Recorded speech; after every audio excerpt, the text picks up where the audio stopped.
프로페셔널을 원하는 기획자에게 멘탈 관리의 중요성. 프로페셔널이란 결국 내공, 세월과 함께 쌓여가는 것. 세월이 쌓여야만 발산되는 것. 여러분이 여러분의 일에 확신을 가지고 가는 게 멘탈 관리라고 생각하는데요. 일에서는 이 멘탈 관리가 정말 중요합니다. 지난 영상에서 기획자들의 멘탈 관리의 중요성을 이야기했는데요. 오늘은 구체적인 방법에 대해 소개합니다. 프로페셔널을 원하는 기획자에게 멘탈 관리의 중요성. 첫째, 기준점을 나의 내면에 세워라. 둘째, 가치관의 근육을 키워라. 셋째, 다양한 경험을 하라. 넷째, 포기하는 법을 배워라. 다섯째, 메인은 내가 아니다, 고객이다. 첫째, 기준점을 나의 내면에 키워라. 기획물을 만들 때 충족시켜야 하는 건 매출과 고객 만족입니다. 이를 충족시키는 방법은 다양하기 때문에 그 방법에 대한 기준점을 가지고 있어야 돼요.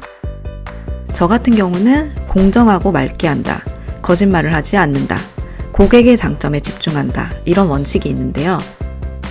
여기에서 어긋나는 방법을 선택해야 하면 저는 그 방식은 걸러내면서 기획을 했습니다.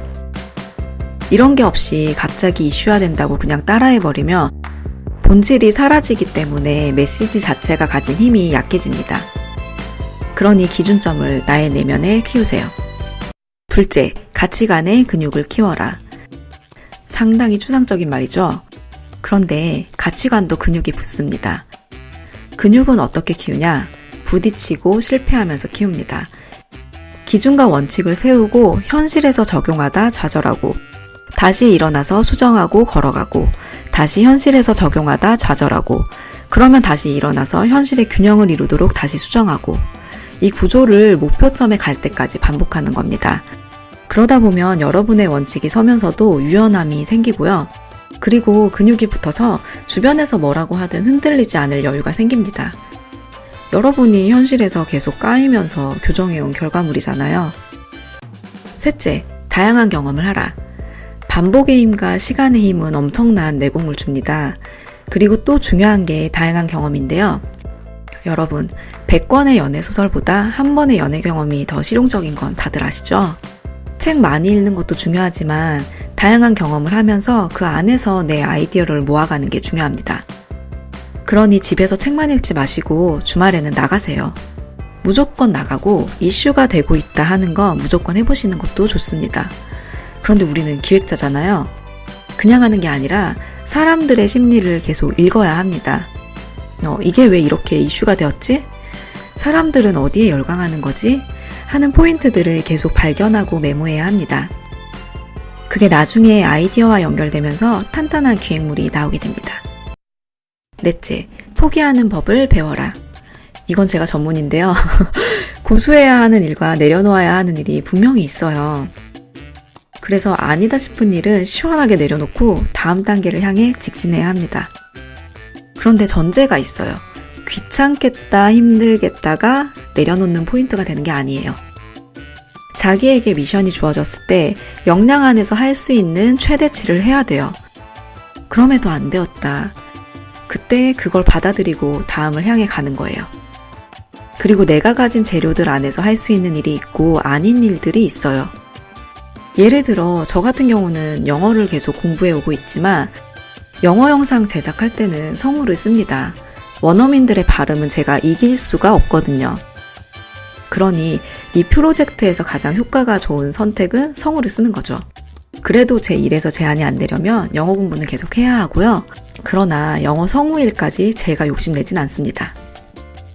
다섯째, 메인은 내가 아니다, 고객이다. 여러분, 기획이라는 게 예술은 아닙니다.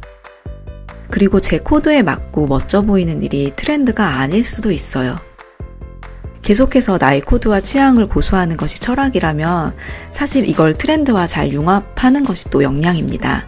그런데 아직 그럴 내공이 안 된다 판단된다면 트렌드를 먼저 공부하시라고 권하고 싶습니다. 그리고 취향보다 중요한 게 있어요. 고객입니다. 기획자는 어디까지나 메인이 될 수 없고요. 우리가 돋보이게 할 주인공은 바로 클라이언트입니다.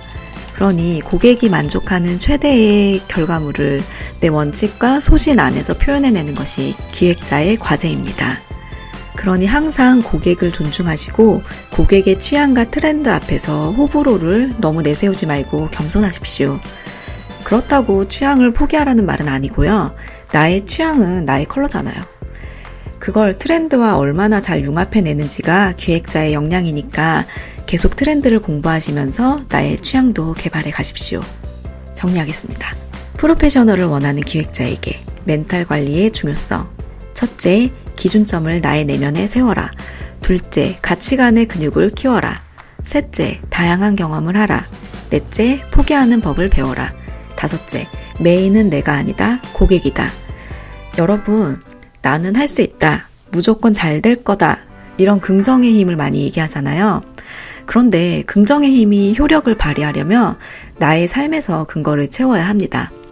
그 근거를 채우는 저만의 방법을 저는 이렇게 5가지로 정리해 보았고요. 무언가 실패처럼 보이는 일을 경험했을 때 실패는 없으니까. 왜냐면은 다음이 있잖아요. 그래서 우리 인생에 실패는 없습니다. 예, 무언가 실패처럼 보이는 일을 경험했을 때 저는 저걸 통해서 점검해 봅니다. 그리고 다 충족이 되는데도 결과가 좋지 않았다면 그거는 저의 역량 이상의 일이었거나 아니면은 타이밍이 안 맞았던 거예요. 그걸 가지고 저를 다그치거나 하지 않아야 한다고 생각해요. 저를 잘했다 격려해주고 다시 또 출발해야죠. 여러분, 완벽한 일도 완벽한 사람도 없습니다. 목표에 집중하고 과정에 충실하고 내가 최선을 다했다면 결과가 어떻든 받아들이는 것. 그리고 성공이든 실패든 이전 것은 지나갔으니 새로운 출발을 하는 것. 이렇게 하루하루 살아가는 게 프로페셔널 아닐까요? 사람은 저마다 한 권의 책. 그 책을 담아내는 곳 해나책장이었습니다.